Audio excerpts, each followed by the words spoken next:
So I was having a conversation with my daughter, and just talking about both my daughters, I have tried to teach them something about doing podcasting work or creative work or something, because it's what I do. So it's like, hey, your dad can show you how to do this if this is something you're interested in. But what I've never done is forced either of them into doing this kind of thing. And so I got a buddy who was like telling his daughter, like, hey, I'll pay you $50 per episode to edit my show for me, because I'm just tired of doing it. I just don't feel like doing it. Once I show you, the first probably 2-3 weeks that you do it, it's going to take you a couple hours. At least a couple 3 hours. But once you get used to doing it, once you understand what it is that I'm asking you to do, you can probably get it done in under an hour. And I'll give you $50 to do it. She's like, no, I don't want to do that. Went and got a job working at, like, I don't know, Auntie M's in the what is that? Not donuts. What are they? Pretzels. The pretzel place in the mall. So he's like, okay. So turns over to his nephew and says, hey, nephew, I got this podcast that needs editing. I know you don't know anything about it, but I will show you exactly what you need to do, and I'll pay you $50 per episode. Gives him the same spiel. He's like, well, how long does it take? It's like, it takes me about 35-40 minutes. It's probably going to take you, once you understand how to do it, it's probably going to take you about an hour. He's like, for $50 for 1 hour work? No problem. So he does this now for a year. This was his senior year in high school, so he did it. He was editing his uncle's show. And he goes to college, and he's continuing to do it, because it's like, if he can make an extra $50 a week as a college student, that $50 goes a long way in college, because he's got a food plan, he lives in a dorm. That's just like, a little bit of side money that he can have. But when he gets to college, he meets people, finds out that his roommate's girlfriend wants to create a podcast. His roommate is a videographer. So he's like, well, I'll shoot it, but I don't know how to edit the audio stuff. I just know how to, just set the cameras up and stuff like that. So long story short, he starts doing this in his freshman year and ends up telling his uncle, was like, oh, hey, I really like doing this editing. In fact, I might even, declare this as my major next year or in his sophomore year. To make a long story short, this young man now probably edits 5 shows per week. So he's spending about 5 to 10 hours a week editing people's podcasts. But the kicker is that he's making about $1,000 a week doing it. And it's just, nice. It's purely side hustle money. And it may be more like $1,000 a month, not $1,000 a week. But just like you're a college student, you're making $1,000 a month doing something that you like doing, that you actually are now going to school to do. And I just think that that's a really cool thing. So the conversation that I was getting into with my daughter is that, what is it better to do to figure out how to do something and get good enough at it that you can charge people for it. So you basically now have side hustle money. It's not necessarily a full-time career or anything like that, but it's just, here's something you do on the side that you can make a little bit of extra money. I call it side hustle money. Or does it make more sense to just go out and get a part-time job? And we were going back and forth on it. And, and I will acquiesce on this. If you need the money immediately, part-time job, because if you get a job, as soon as you start working, they start paying you. Now, they may hold your check for 2 weeks or something like that, but you are making money immediately. Whereas if you start doing something creative, it may take you a minute to get good enough to where you can charge people and then get enough clients to do it regularly. But it was just a conversation about, should you learn how to do something as a side hustle? And like I said, this isn't podcast, necessarily. It's just recorded. We can use it if it makes sense to. But I would ask you, what are your thoughts on that? Side hustle, entrepreneurship versus part-time job, if you're going to be doing something. Well, my thoughts are exactly what you're saying. Do it. Like my daughter, my oldest, Sierra, she's been on the show. She has her own business. And a lot of what she does comes from, and I won't give myself any credit here, but it comes from her drive when she was in high school and learning how to take pictures. And then when she got into college, she was asked by a bunch of people, because she had a camera, can you make a video? And this is, cell phone cameras were prevalent. This was like 90 or 2013 or whatever, but they weren't as good as they are now. And her camera was definitely better than what you would get for cell phone quality. And then she learned how to, over time, because I had a subscription to Adobe Creative Cloud, you're able to put it on two different computers. So she was able to use that. And then now she has a business that supports 3 people. And they're all able to, make money, and they're all able to go on vacations, and they can afford health insurance and all the other stuff. It's all based on, like, it all came down to her learning how to use a camera in high school in a class, and then just kind of having that drive and desire. And she did work for, she worked for a couple of charities, doing this stuff. She's done big events, but overall, I think that played into making her successful, because she built those relationships over time. But those relationships were built out of side hustles, not out of like just going to a party and meeting somebody, but her actually doing work. Yeah, I don't know what it is, but I really think that it's like, young folks, if you can just learn. Everyone always is learning some skill. You're always learning something. If you're not learning, then you've got way more concerns about, are you actually upright, not in the box under 6 feet of dirt. So you're always learning something. But I really wish, and you can't necessarily put this on the schools, because it's just enough for public school, at least, for them just to teach you how to read and write. Hopefully they're doing that. I would love if they were teaching, like entrepreneurial skills and stuff, because I really don't think you get that in high school. There may be like some elective classes you can take, but I don't think it's like just across the board. People are learning how this is how entrepreneurship works. This is how, if you were to go out and create a business, this is how it works, in those skills. Because, moving over into the creative world, into where we are, I have a lot of conversations, because, Bodie, I got way more time than you got, man. It's like, you're a full-time firefighter during the day. I'm just doing this stuff. I'm sitting in front of a microphone and a computer screen all day long. So sometimes I'll just pull my phone up, even though I'm sitting here in front of 4 other monitors, and I'll be on my phone doing the doom scroll that everybody does on my phone. And I start having these conversations with folks, and I'll hear people say, like, I want to get monetized. I want to make money. And we've probably talked about this on the show before, but what does getting monetized mean? It's like, do you actually understand what that is?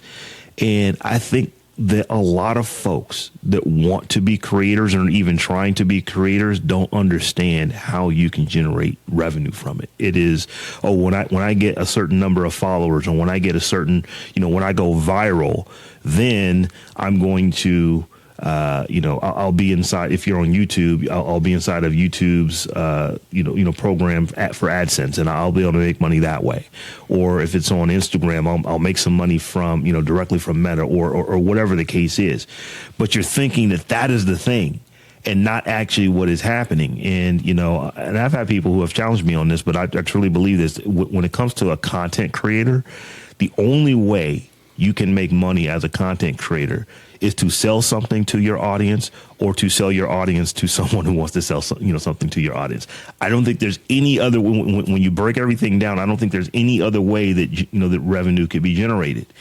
And we hear folks say, well, no, I'm not trying to sell anything. I'm just going to, once I get enough viewers, once I get enough people watching, I'll get monetized and I'll be able to have ads on there. And it's like, do you actually go to the next step to understand what those ads are and why those ads work?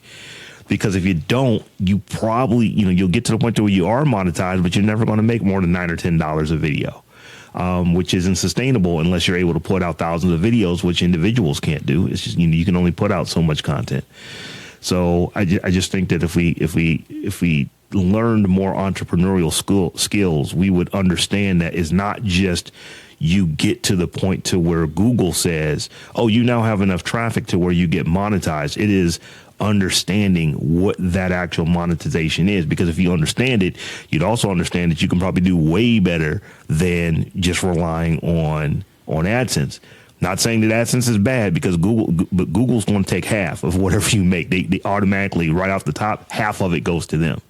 So if half of it goes to them, that means if you were doing something different, you probably could have been making more than what you get, from like an AdSense situation. Depending on the kind of content you create, if it is something that you can sell your own products and services on, you ultimately don't necessarily need to have any ads on your content. You can just promote your own stuff, and then you get a client from your own stuff, and then you're charging them. But I don't think a lot of people think about content creation that way. It is, for the overwhelming majority of people, it is, I'm going to hopefully go viral one day. I'll get enough subscribers. I'll get enough watch time. I'll get enough, people watching my content to where just magically ads just start to appear in my content. And that's how you make money. And I think as I said, the biggest mistake in that is not understanding how that actually works. When you get good at it, people understand it. But I think that so many creators right off the top is like, I want to get monetized. It's like, well, what does that mean to you? And it's like, it's never about actually generating income. It's always about, I need to get enough subscribers so I can just get this magical thing called monetization.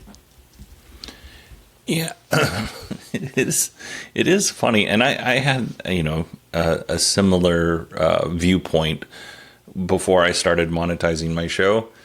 How much work you have to do to get those pennies, right? So typically you'll have like a CPM, and I'm forgetting what the M is, but it's basically cost per thousand. Yeah, basically I think it's it Latin for I know it stands for cost per milli, but or cost per mil, but that's like basically for every 1,000 people who view your content, this is how much we are going to pay you for it. Yeah, and I'm only basing this off of Acast, right? For Acast, it was about $22 to $25 CPM. So for every 1,000 downloads I had, I would get, $25-ish. Early on in the process, it took me, there was a minimum of $50 before you get paid out. And early on in the process, it would take me 2 or 3 months to get $50. And I was getting, 400 to 500 downloads per episode. So it wasn't like, and I was releasing multiple episodes a week.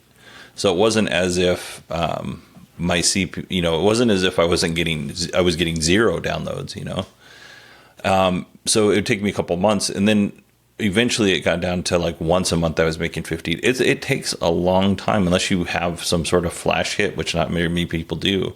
It takes a long time to build that to a point where you're actually making some decent money, and tens of dollars turns into hundreds, and eventually hundreds turns into thousands. But that takes a lot of time, and then on top of that, it takes a lot of work. So programmatic ads, like what Acast does and some other places do, they pay less of a CPM than what if you do a host-read ad. And you're going to get more money from a host-read ad, and that's typically negotiated, right, between you and whoever, whether you have a podcast network or if you have, if you're going out and getting your own ads. But that means that if you're going out and getting your own ads, you have to take the time to reach out to these companies. Sometimes they'll reach out to you if you're a big enough creator, but you have to take the time to reach out to these companies. You have to prove your value. You have to prove what your audience, what your audience's value is to that advertiser, and then from there, you have to do the read, and then once you've done that, now you have to report a bunch of stuff back. So you're making more money, but it's also more work. So programmatic ads are great because it's very little work, but it's also very little money. Host-read ads, a lot more work, somewhat more money, not a lot more money, and it depends on who you are.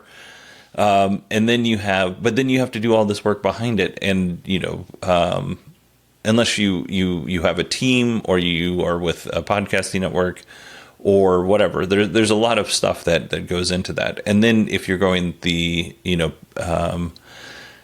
Patreon route or Supercast or Substack or whatever, there is a certain amount of work that goes into that, which includes, actually replying to your creating content and replying to your community. Mm-hmm. And then from there, you have to meet certain community needs. Like some people are just perfectly happy to support you.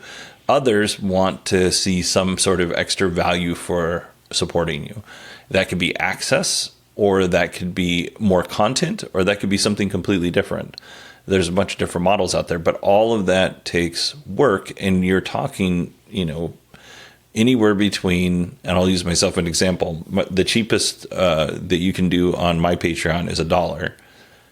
And you can do as much as you want. I don't put a lid on that. You're doing $1 because you're grandfathered in. Yeah. You can no longer do $1. I think $3 is the minimum now on Patreon. That's a good point. Yeah, so just want to for any folks who are saying, oh, you can have somebody sign up for just $1. Not any longer. You'd have to go over to something like Buy Me a Coffee or something like that to go that low. Yeah, Supercast does that low. That's one of the reasons why I chose Supercast, is because they would let me go that low. But I only have one person that supports me on Supercast. So I do extra work for one person who I don't even remember how much it is they support for, but it's less than $5. But I do it because I like to have the options, and it's, an extra 8 minutes in my day to do it. But that's times 8 times a week. So, that does add up. But so the point here is not to squelch anybody's, expectations. It's to give you realistic expectations.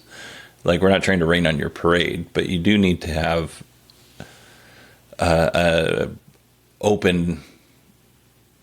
realistic expectation. Rob, you're really, you say this a lot, it only took, so-and-so 15 years to become an overnight sensation. Like that is 100% true. You're overnight because, Joe Blow had never heard of you before, but there were people that were supporting you before that. And you just, at some point in time, decided, things were going to pop off for you, which is great. And hopefully that happens for everybody who listens. So let me tell you a little story. This just happened last week. So for those of you who don't know, I am one of the hosts over at Daily Tech News Show. So I host Daily Tech News Show, Daily Tech News Show Live, Daily Tech Headlines, and some other stuff that we do over on that platform. And for whatever reason lately, I have been getting fan mail. So I'm thinking of one message from someone named Gabby who wrote into the show and say, "Hey, Rob is such a great addition to the show. We love him on the show." And I so appreciate that folks appreciate what I'm bringing to them. But what Tom and I were talking about is it's like I said, it took 10 long years of of hard work to become an overnight success, because my first appearance on Daily Tech News Show goes all the way back to 2017, like the beginning of 2017, like January, February of 2017. So we're 9 years in. Having been on that show. Now, over that time, it has changed. When I first was on the show, I think Allison had introduced, myself, Rod Simmons, Chris Ashley. We did a show called SMR Podcast and introduced us to Tom. And then I think Tom got me on, and it's been, ever since. But like I said, that was just making an appearance one time. And then maybe a year after that, it was like, "Hey, would you like to come back on?" It's like, "Yeah, it'd be cool." And then it was like, "Well, that was good. Would you like to maybe do this more on a regular basis over time?" And it's like, "Well, yeah, that's cool." So I would appear, once every few months, and then it was like once a month, and then it was like once or twice a month, and then it was like, okay, now you're going to do 7, 8, 9 shows a week, and get your name on the website. So it took a while to do it. And, and that's one of the things that, if we make a pivot in this conversation, is that, you cannot skip steps when it comes to content creation. Now, are there people who put one video out and that video goes viral and then it takes off for them right from there? Yes, there are. But that is that a lot of times that is luck. Now, I'll be the first one to tell you that I think that luck is the confluence of preparation and opportunity. So I think that the people who get lucky like that have actually been doing it a little longer than you probably think. But I will concede the point that there probably are some folks who created 1, 2, 3 videos and had a video go viral, and it created a platform for them right out of the gate, so to speak. That is very, very uncommon. Let's just say that happens to 1 in a million people. Usually what it is that it's video after video after video. And if you were to go through and look, and as I am getting more into video, something I'm definitely focusing on more in 2026, as I'm looking at metrics, it's basically you'll have videos that will go for 3 or 4 months and they get nothing. And then one video, for whatever reason, it'll go viral and it'll jump up, and then you come down. But now the point that you come down to is not back to the base of where you were. It's just a little bit higher. But once again, you're down at the bottom of this graph, and then another video will go viral, and then it'll come up. But what you will start to notice after time, after months, 3, 4, 5, 6 months, is that you're getting more frequency of videos that overperform, and then videos that you created months ago that didn't get any traffic on them for whatever reason, they start to perform. So it is a long play when it comes to content creation, at least from a podcasting and video standpoint. It is really rare that you're going to put something out today and tomorrow it goes viral. That's generally not how it works. It's like you put something out today, something out next week, and something out for the next 4 months, and then a video that you put out week 3 gets the viral bug, and you have no idea why. You need to see 4 months, 8 months, a year's worth of data to actually understand, what it is. So I think that a lot of creators, they will start when it comes to podcasting. Most people don't make it past episode 3. I believe that over half of podcasts end before they get to episode 3. That means they only recorded 2. If you don't even get to 3, it means you only recorded 2 max. But half of shows don't get to episode 3 or past episode 3. 90% of shows don't get beyond episode 10, and only 1% of shows get beyond episode 20. So yeah, are there a lot of podcasts out there? Yeah, but there's a lot of dead podcasts, a lot of podcasts that have not put out anything. So the moral to the story that I think that I'm telling is that it just takes time. And it's, if this is something that you want to do, you better love it, because you're going to do it before you see the results from it. A lot, in the beginning. Now, you and I have advantages. If we were to go create a new show today, we probably can see that show do a little bit better than maybe the average person just starting out, because we have years of experience and kind of know where to go. But you can't skip steps. I've been saying this a lot over the last 6 months. You cannot skip steps. You may be able to find a guide who can tell you where to step so that you don't actually get stuck in the pothole or run off the road, but you can't skip the steps. You got to take them. And I think that that's one of the reasons why so many people fade out so quickly, is because they're trying to get rich quick, and this is not it. So, going back to our original conversation with side hustle, type entrepreneurial type businesses versus part-time jobs. When do you need the money? If you need the money today, you probably want to go and get that part-time job, because you'll get a paycheck in a couple weeks. If you're looking longer term, and let me just go back. This is how this conversation started between my daughter and I. She's like, I think that once we get, probably to the middle of spring and it's pretty warm, I'm going to get a part-time job. And I'm like, if you know that it's going to be 6 weeks, 10 weeks away before you actually do it, why don't you just start creating something now that maybe in 3-4 months, it actually is generating income. And if you were only looking to go get something part-time that's going to pay you, $12, $15 an hour, and you're only looking to work 10 hours a week, why not try to build something to where you are doing something, for yourself and making that same money? And I just don't think that a lot of people think like that, because, can everyone be an entrepreneur? No, markets would not work that way if everybody only works for themselves. But there's a lot of people that can do stuff on the side. I'm just thinking, we are still under this winter storm stuff. We're no longer having storms, but it's just been very cold. We have not been above 32 degrees in over a week and a half now. So all the snow that we got back when literally 30 something states got buried under ice and snow, all that snow is still on the ground because yesterday was like the warmest it's been. It got to 28. Today it's going to be a little cooler. It's only going to get to 22, and it's going to cool off. It's only going to be in the teens this week. So I got a foot and a half of snow outside. It's going nowhere because it's just too cold for it to melt. But there's a kid that comes by, like, hey, you want me to shovel out your mailbox? Because every time the plow comes by, the mailbox gets covered up. And it takes him 5 minutes to do it, but it's $10. So he'll just walk down the street with his shovel. It's like, hey, whenever the plow comes by, he's going by digging out people's mailboxes. And when he came to do it, the last time he did it, I was like, oh, crap, I don't have like a 20 on me. Because I always, he only charges 10. I give him 20. I give him literally give him a really nice tip. And it's like, I don't have any cash on me. He's like, well, I can make change. And he opens up his wad of cash. He probably had $200 or $300. So it's like he has been, doing when he gets home from school. If that plow has come by, you no sooner than you hear the bus come down the street, 20 minutes later, here comes this kid, shoveling the snow, putting extra money in his pocket. I'm just thinking there should be more people like that. Whether you're young or old, more people that are doing those kind of things. Yeah. No, it's, I'm in between wanting to tell a story and extending this out and just kind of touching off. So I'm going to touch off what you said and maybe we'll talk about the story afterwards. But, so when you were talking, when you said, unless you blow up really fast, right? That you said that early on when you were talking, and then you followed that up with find yourself a Sherpa, find yourself a guide, find yourself a mentor, right? So when the first time you said, if you blow up really fast, I was like, what cautionary tales can I think of that where someone blew up really fast and then it kind of imploded also just as fast?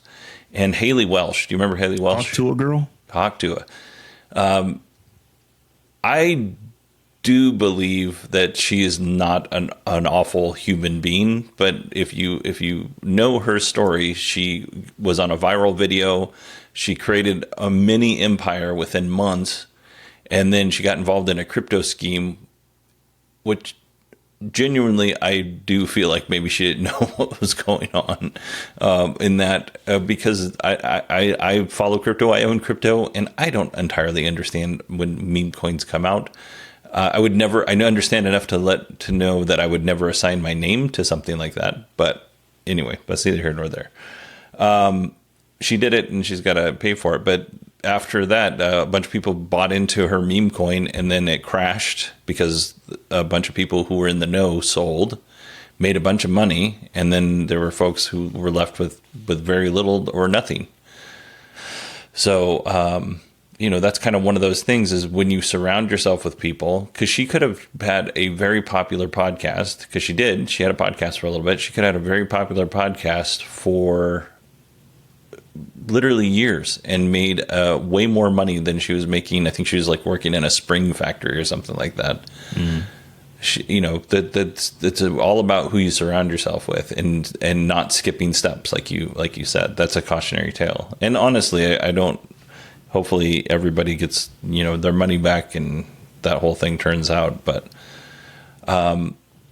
just kind of wanted to follow up with that. And then I thought, since this is the last episode, Rob, and I think we've had a good conversation, I thought I'd kind of go over our last couple of, or our last season of episodes, and maybe a word or two, a sentence or two on each thing, kind of summing each thing up for everybody. And then I want to talk a little bit at the very end about Acast and their new video service. Oh, okay. So I'm gonna start off and Superman marketing lessons every podcaster needs. Do you have a sentence or two for that? So that was the show where we used the Superman movie that was shot in Cleveland, Ohio. And we talked about, it was the marketing of that movie and just how much how much movies spend on the marketing and promotion of their movie. So I can't remember the numbers, but let's just say that it was, we'll call it was the movie cost 10 units. Well, the marketing of the movie cost 11 units. They actually spent more movie on marketing Superman than they did on the actual making of the movie. So, what we talked about was that when you're a content creation, that can't just be it. If you build it, he will come only worked in the movie Field of Dreams. When it comes to regular content creators on the internet, you need to spend as much, if not more, time promoting your work than you actually did creating the work. And I think that throws a lot of people for a loop. Yep. And it's a lot of work, just like with the stuff we were talking about with ads and monetizing. The marketing is a thankless and not fun job for most people, but it's a lot of work. Next one, Rob, is the ultimate guide to being a great podcast guest.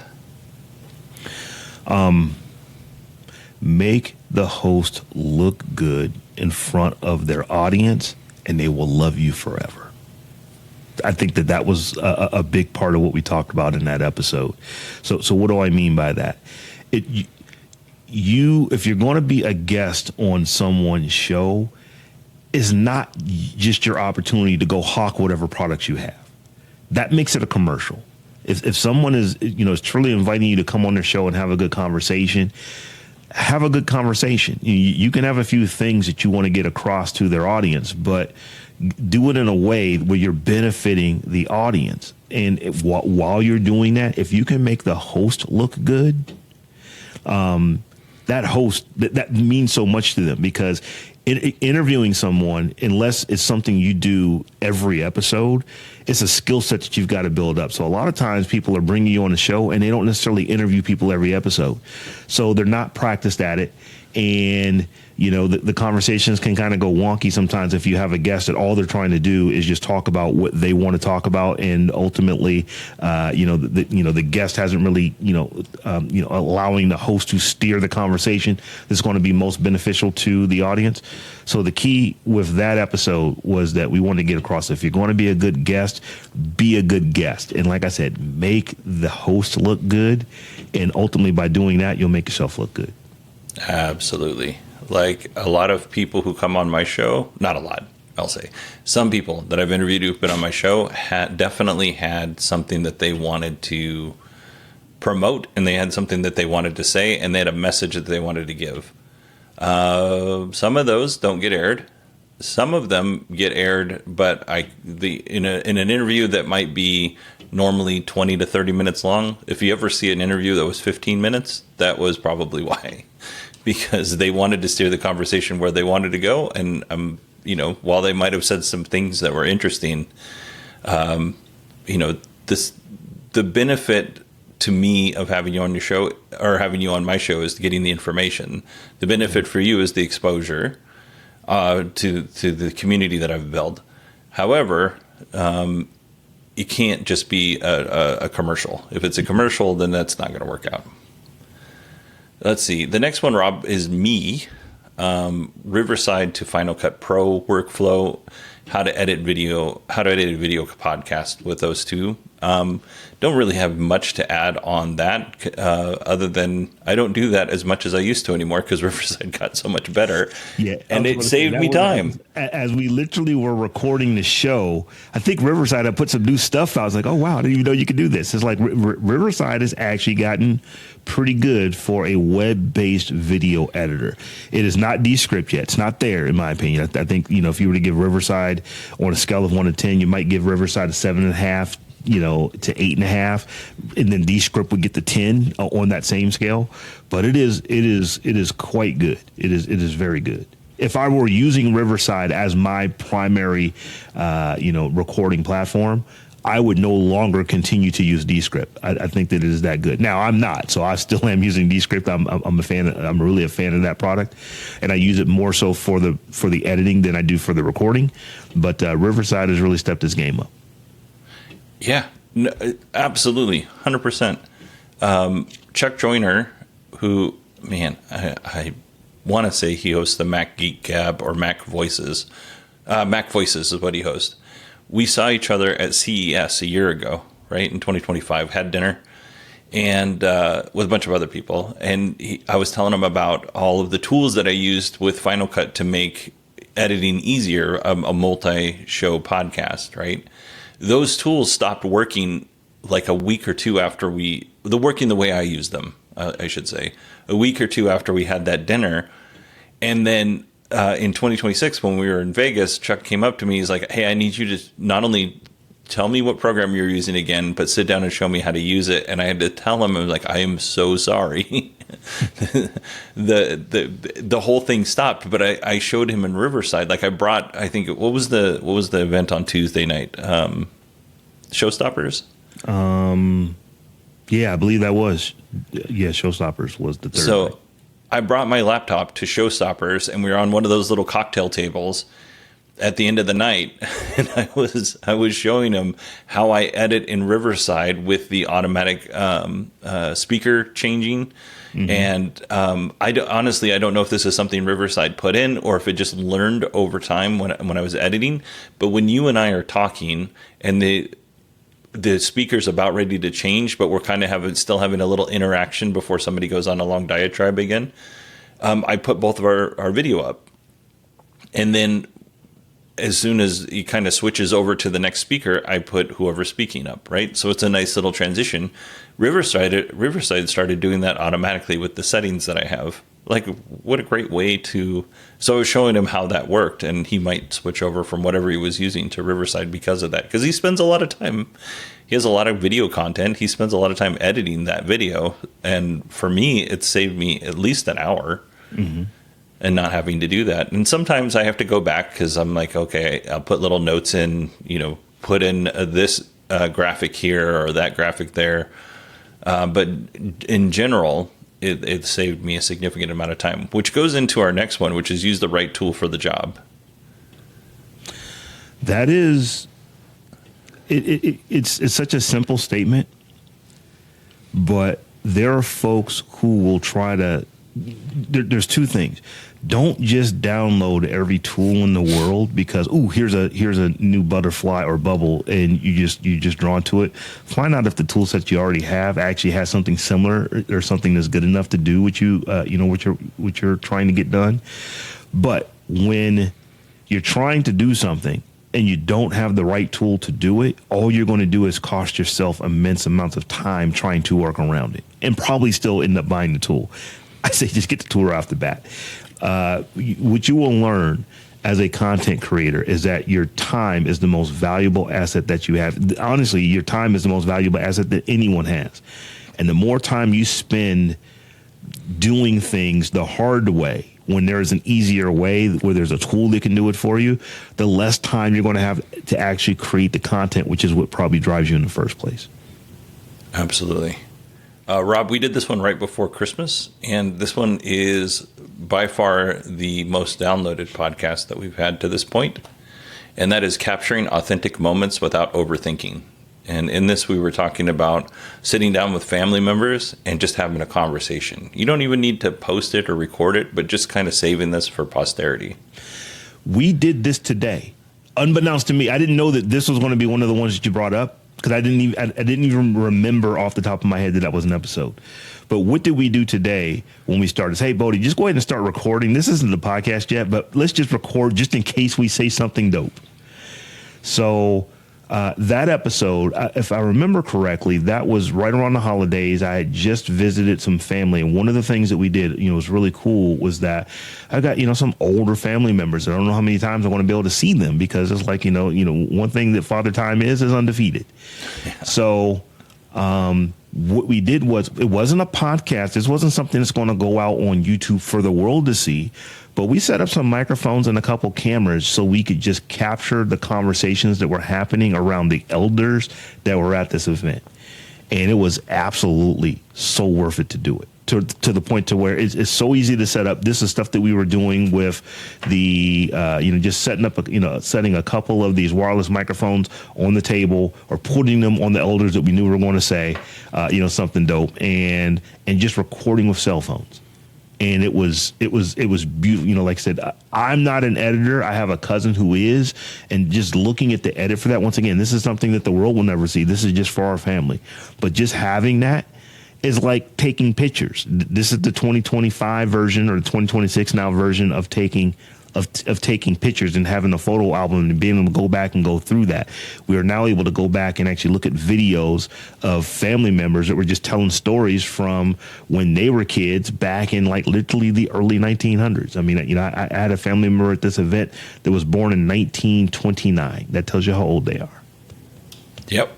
Yeah, we talked about we talked a lot about that. We talked a lot about how to mic people up if you're doing a one-on-one versus doing a multiple, where to set the camera and kind of how to set focus to whoever is the subject, right? You might have a lot of people in the room, but you really want to highlight the person who's speaking and things like that. For that type of recording, put the microphone on or near the older folks who have the stories to tell, and set your camera to 4K wide. You can always punch in if you need to, but just pick up as much as you can. Files are going to be big, but it's so worth it to do it. Set 4K wide. That way you can punch in if you need to. And the thing is with that too is like there is something documentary style when you hear somebody's voice that's crisp, right? Somebody who's telling the story, and then maybe off camera or off mic, you hear somebody talking, and it kind of takes away from a produced feel, and it feels like you're more a part of the. It's almost like you're in the room, right? It's it changes the feeling, and when you're doing something like this for family, having that ability to make the people who are maybe your grandkids, Rob, feel like they were in the room at that point, I think it adds more of an impact. Mm-hmm. So not everybody has to have this great mic setup. It's okay if somebody's asking a question from off mic or even off camera, because it kind of does make it feel more informal and kind of more like you're there. Yeah, that was a fun time. It was a fun time. All right, wrapping up here. We got three more, and then one more update. But get the most out of conferences. This was a good one. So, and you did this year.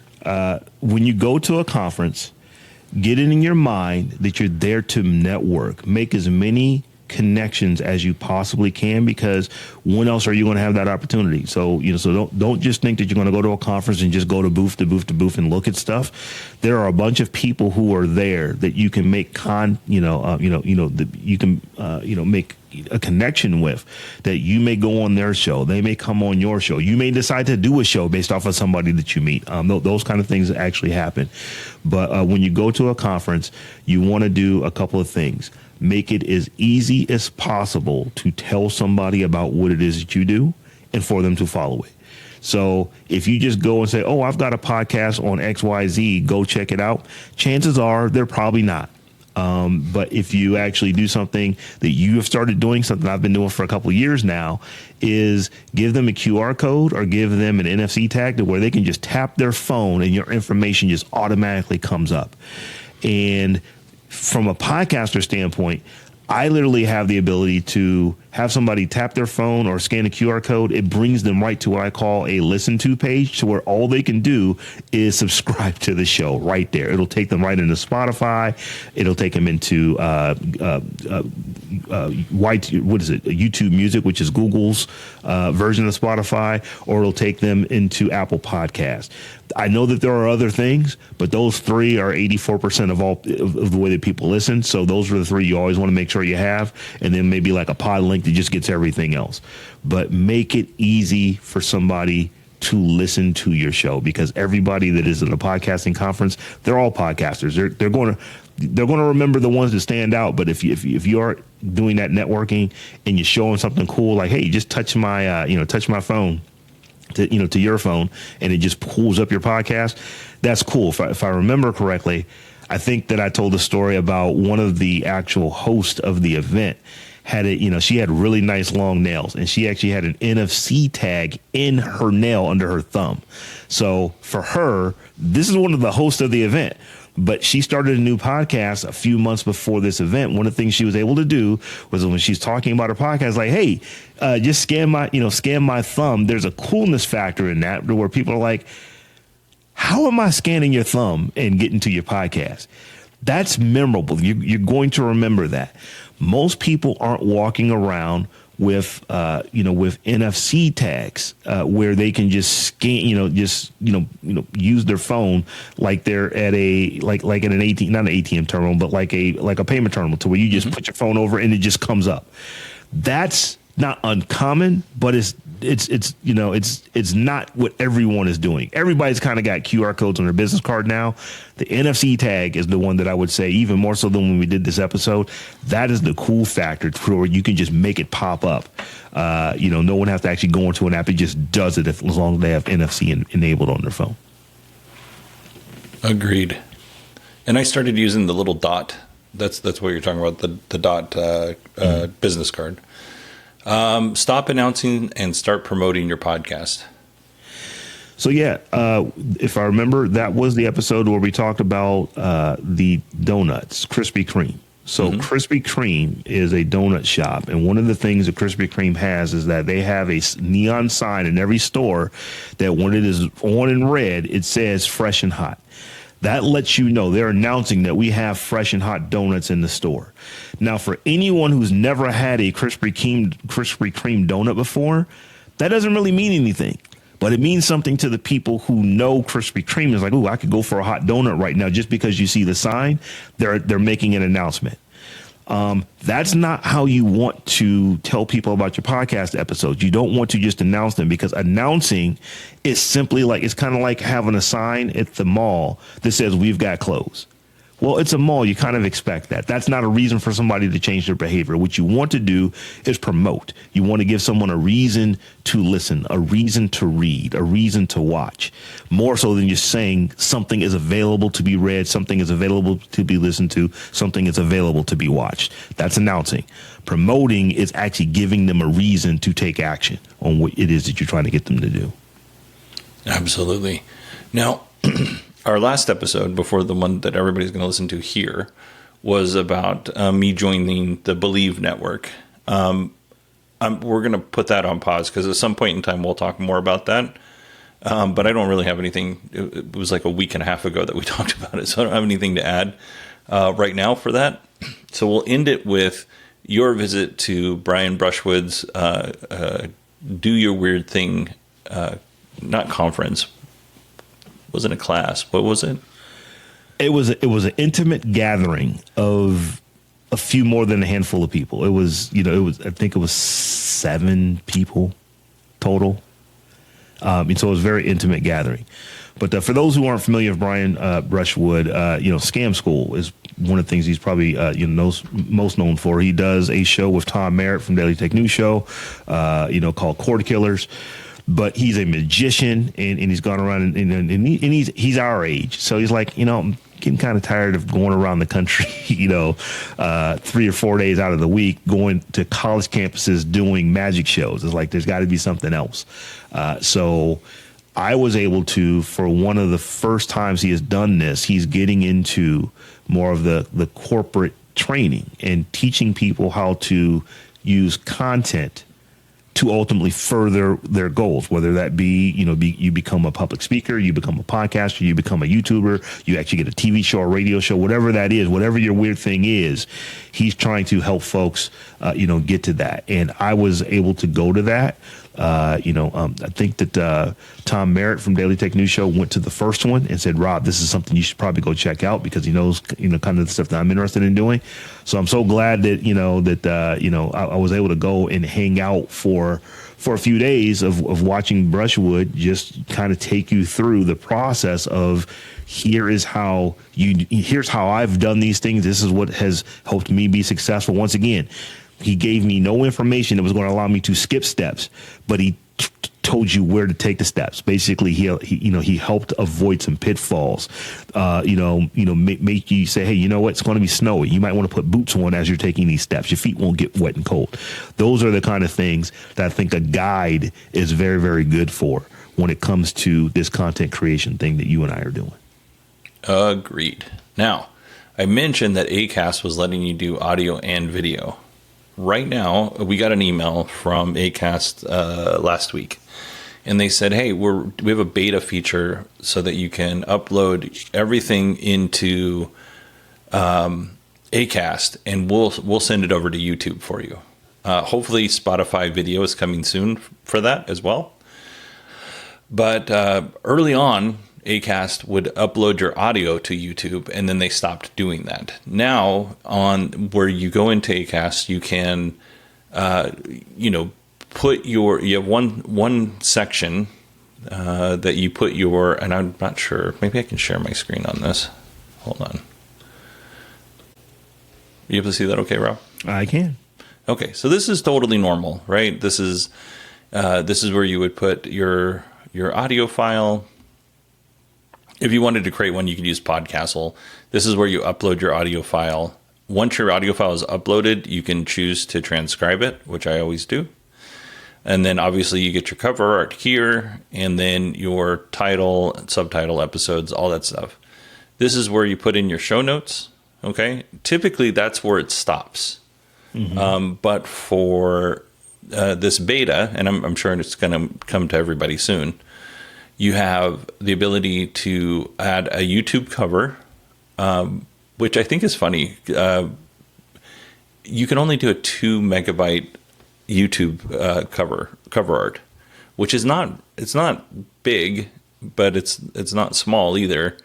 But everything that we do, I generate in Dolly in ChatGPT, mm-hmm. and it's always 2.4 megabytes. I would kill for them to change this to 3, so I don't have to go into like Pixelmator and down-res it. Yeah, it drives me. It just adds a little bit of time. It's not the end of the world, but goodness gracious, it would be so much easier. But anyway, you upload your video, and then just like in the rest of this, I just take what's up here and I'll copy and paste it down here. That has changed the way, though, that I've had to do our show notes, right? So before, I would have everything hyperlinked so that it would be easy just to click on it. And it saves a little bit of space. Now I have, like, if we talk about, let's say, Brian's thing, right? It says, Brian Brushwood's Do Your Weird Thing. And then I'll have a link next to it. It won't hyperlink into the text, because YouTube doesn't do that. YouTube won't do the hyperlink. So in order for me to be able to include it, I need to show the full URL. And then down here, you can select your visibility, and then you just, publish it. You can, you choose your ad markers. And I don't actually know if they do the ads on YouTube or not. We have to declare that they're doing that, so I'm hoping they're not. Otherwise, YouTube gets mad. But we'll kind of see how that goes. But yeah. So it'll be interesting to see, how this works. I am all for, we talked about tools. I'm all for using the right tool to make your job easier, because if you've got to go to Acast and post, and then go to Spotify and post, and then go to Substack and post, and then go to YouTube and post, and you've got to do all these different things, it's going to take you more time. However, there is a caveat there. When it comes to the big boys, when it comes to the biggest one out there is YouTube, that might be a place to where I want to see, does it make sense for me to put the video here in Acast and push it to YouTube, or does it make more sense to just go to YouTube and do it there? I don't know what the answer to that is, but I definitely would investigate it, because I would not want to lose out on anything by posting directly to Acast, when I could I won't say just as easily, because it would be an additional step, but I could fairly easily go over and post that content directly to YouTube itself.